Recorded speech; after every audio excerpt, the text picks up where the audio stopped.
तुम्ही म्हणताला शिव गेलो खया, तर चला तुमका दाखवतोय।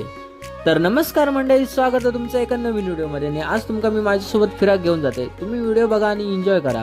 पहिला आपण आपल्या पांढऱ्या घोड्याकडे गेलो। पांढऱ्या घोड्या कुठं होता, आयन केल्यान गारानं आणि पडल्यान नारळ, कारण आम्ही चाललेलो एकदम बाहेर।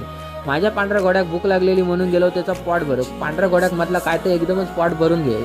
त्याचा पोट भरलं आणि आम्ही निघालो पुढच्या प्रवासात। प्रवास मस्तपैकी एन्जॉय करत आम्हीच पोचलो गगनगिरी महाराजांच्या नगरीत, म्हणजेच गगनबावड्यात। सावताच्या कटवाड्याची आठवण इली ती भागू गेलो हॉटेलमध्ये आणि केलं एकदम नाश्ता एकदम दमदार। त्यानं खड्डे पार करी तगडे गाडी घालीत जात होतो, तेवढ्यात माझ्या पांढऱ्या घोड्या किलो राग आणि झालो एकदम गरम। एका शांत करून आम्ही निघालो पुढच्या प्रवासात। वेळ लावीत पण एकदम थेट पोचलो कोल्हापूरमध्ये। कोल्हापूरमध्ये जाऊन अंबाबाईचं आणि भवानी आईचं दर्शन न घेतल्याशिवाय घरात येणं म्हणजे कोल्हापुराचा प्रवास अर्थ रावल्याशिवाय। तुम्ही पण दर्शन घ्यावं माझ्यासोबत आणि मस्तपैकी एन्जॉय करावी।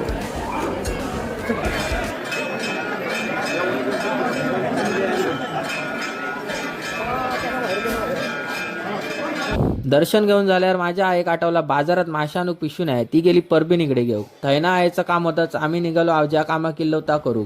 काय काम केलं होतं पुढच्या ब्लॉगमध्ये तुमका दाखवीन। तर चला मग आजचा व्हिडिओ कसं वाटलं कमेंटमध्ये नक्की सांगा आणि आपल्या चॅनलला सबस्क्राईब करा।